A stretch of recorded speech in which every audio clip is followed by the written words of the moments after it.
3 முக்கிய அப்டேட். மத்திய அரசு ரூபாய் 6000 கிடைக்காதவர்களுக்கு 3 முக்கிய அப்டேட்டுகளை தெரிந்து கொள்வோம்.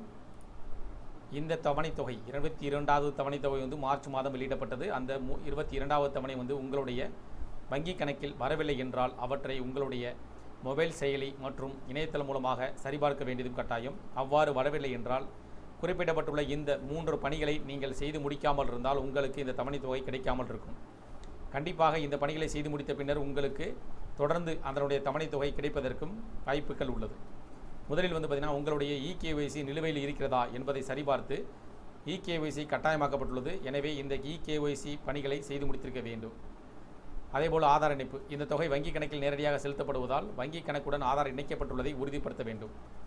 நில விவரங்கள், நில ஆவணங்கள் போர்ட்டலில் சரியாக அப்டேட் செய்யப்பட்டுள்ளதா என்பது பற்றிய இந்த 3 அப்டேட்டுகளை நீங்கள் சரிபார்த்து வைத்திருந்தால் மட்டுமே உங்களுக்கு தொடர்ந்து தவணைத்தொகை கிடைக்கும். இந்த பணிகளை செய்து முடித்திருந்தால் மட்டுமே உங்களுக்கு தவணைத்தொகை கிடைக்கும்.